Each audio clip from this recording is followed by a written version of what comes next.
Hola everyone and welcome. So this is going to be kind of a different sort of budget with me. So sit down, relax, don't worry. I'm going to throw numbers at you, but I swear as a person and as someone who has very mild dyscalculia, I'm just as surprised as you are looking at numbers. However, we're going to have our little cafecito. We're going to drink a little cup of coffee. And we're going to talk about averages and what we be spending. So stick around. Okay, everyone. Like I said, this one is going to be a unique one. In the middle of the year is when we can actually take a look at our expenses and see what are our habits, where are we like basically spending, going overboard, where are we not spending enough, and what are some budgets we really can pull back on. I think that my methodology is just something that works for me. This does not mean it could work for you. It is just what has been allowed me to take a look at and revise where I need to. With my ADHD, I'm constantly changing my mind. But when I look at the data, when I look at my own data, here's a funny thing. I'm actually in analytics.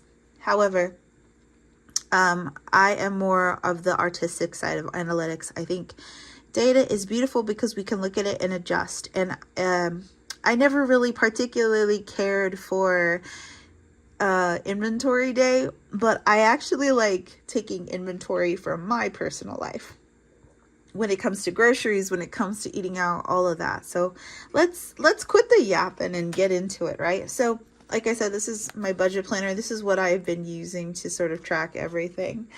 But what I have done is I have gone through the past 5 months. I know we're coming up until June, and technically I should be looking at June's data a month from now. But I'm going to revise now because this is Becca's budget, not the world's budget.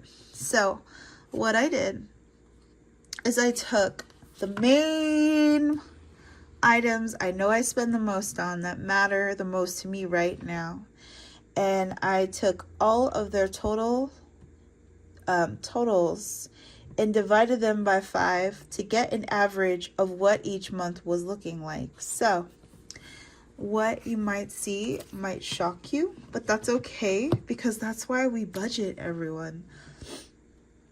So food, I was shocked at. Food, this is groceries. So food is grocery stuff. Eating out is an entirely different one. I put it way over here.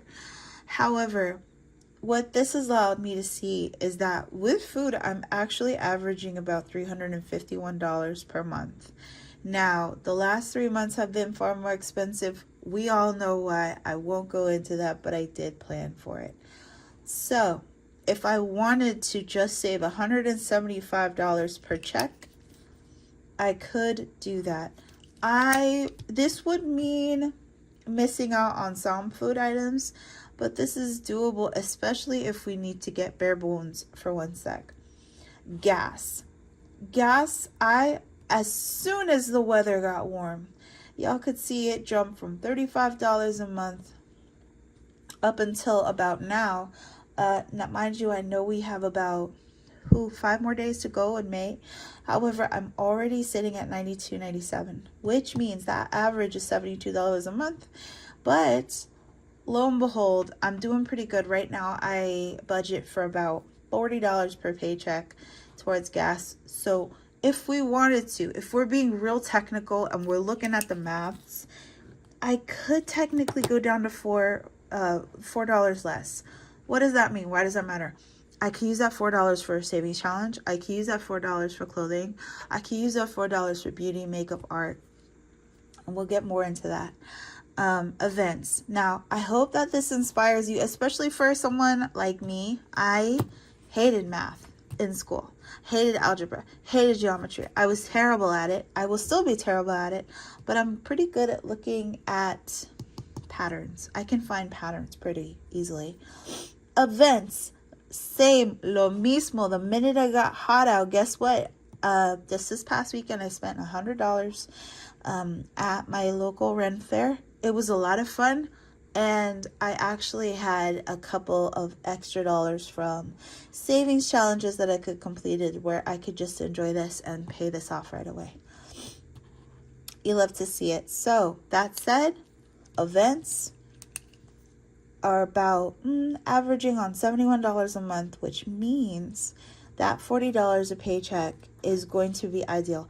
I already broke up these numbers for you because I don't have like a big, well, I do have a Go calculator, but I need to put batteries in it. That's the truth. Debt. So debt, what debt means right now for me, right, is consumer debt.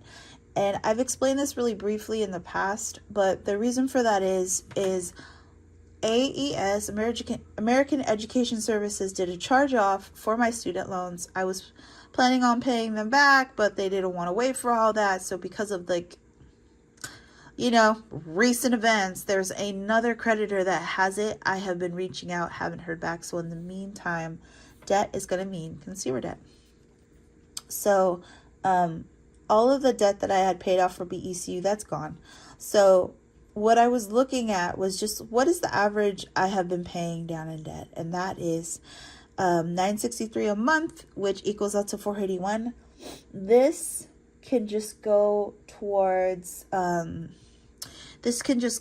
tiny house. So give or take, and we'll get into that down here in a bit. Holidays, it's looking like I can save about $15 per check, because we are about to go into the busiest part of the season for me. June is my birthday, also is summer activities, going out. I also plan on doing a vacation in September.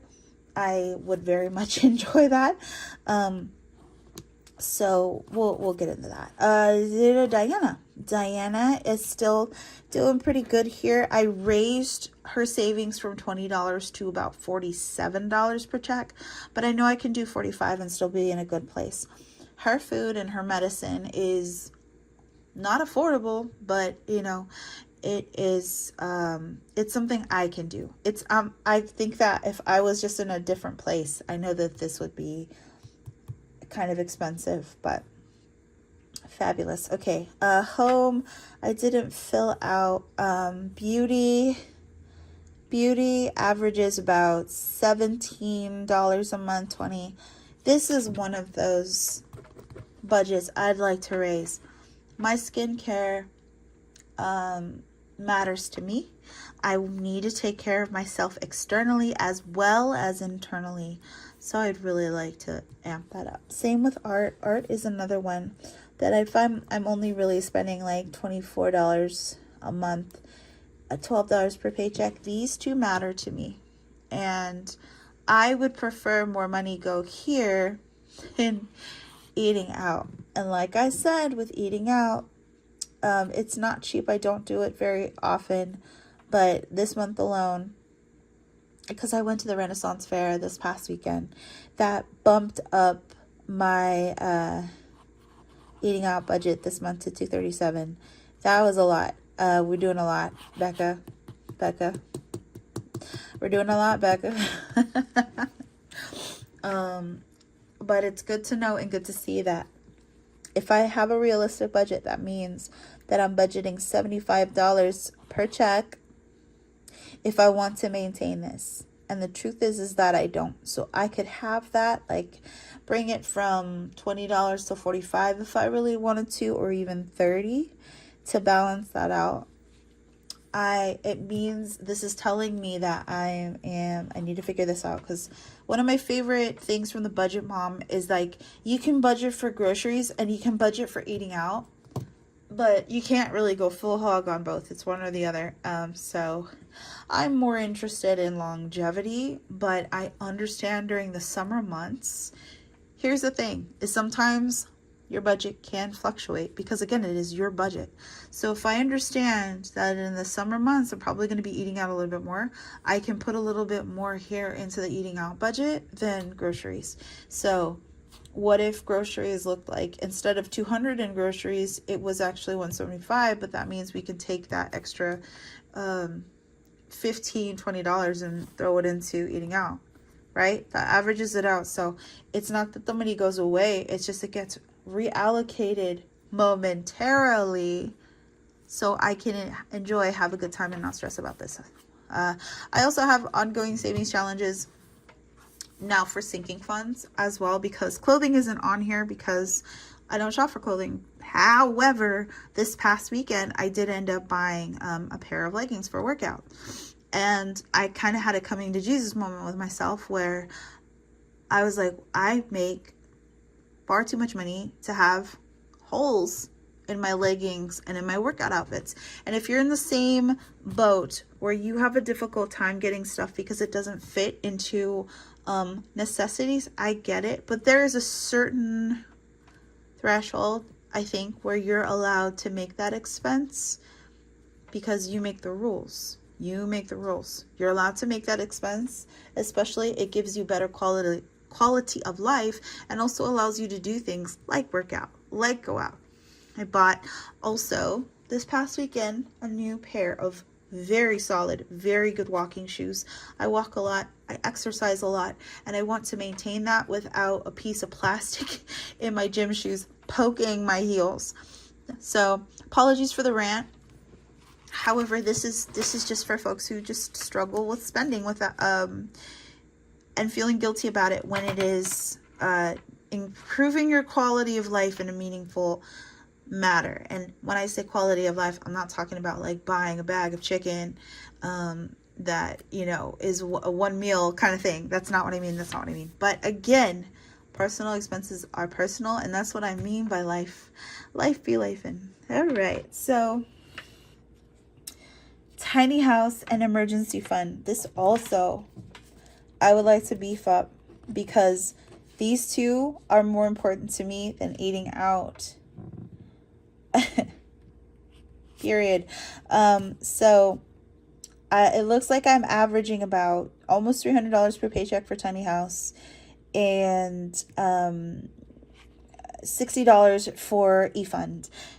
This was also the reason it was so low in the beginning of the month is I was paying off BECU, and I was also paying off Capital One. So now that those are paid off and I can just use my Capital card for fun, Capital One card for fun, then I can just put most of that into tiny house and get that first milestone underneath my belt.